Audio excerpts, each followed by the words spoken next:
ماں باپ کی دعائیں بچوں کے حق میں اللہ اس طرح قبول کرتے ہیں جس طرح اپنے اولیاء کی دعاؤں کو قبول کیا جاتا ہے۔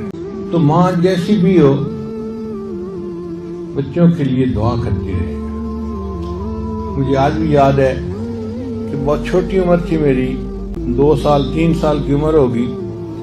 یہ وہ وقت تھا جب میں اپنی والدہ کے ساتھ بستر پہ اکٹھا سوتا تھا، تو کئی مرتبہ رات کو میری آنکھ کھلتی تو میں دیکھتا کہ والدہ بستر پہ نہیں ہے، تو میں اٹھ کے بیٹھ جاتا تھا۔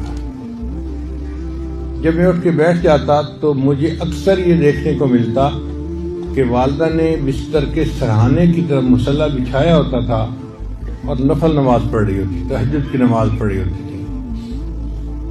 پھر میری والدہ کی عادت تھی کہ وہ آخر پر اونچی آواز سے دعا مانگتی تھی، جہر سے دعا مانگتی تھی، اور دعا میں وہ بڑے بھائی سے دعائیں کرنی شروع کرتی تھیں اور نام لے لے کے ہر بھائی اور بہن کے لیے دعا کرتی رہتی تھیں، اور میں سب دعائیں سنتا رہتا تھا۔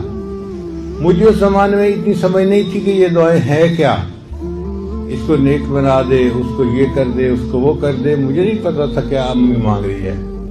میں تو صرف نام سنتا تھا سب کے اور انتظار کرتا تھا کہ میرا نام امی کب لے گی۔ جب آخر پہ چونکہ میں بہن بھائیوں میں سب سے چھوٹا تھا، جب امی میرا نام لے کر دعا کرتی تھی تو میں سکون سے پھر بستر پہ سو جاتا تھا۔ یہ والدہ کی تہجد کی وہ دعائیں ہیں کہ جن کی وجہ سے اللہ نے میرے اوپر رحمت فرمائی، میری جہالت پہ پردے ڈال دیے، اور اللہ تعالیٰ نے دنیا میں مجھے عزتوں سے نوازا۔ یہ والدین کی دعائیں اللہ کے یہاں اس طرح قبول ہوتی ہیں کہ بخاری شریف لوگ پڑھتے ہیں، امام بخاری رحمۃ اللہ بچپن میں نابینا ہو گئے تھے، آنکھوں کی بینائی چلی گئی تھی، کچھ نظر نہیں آتا تھا۔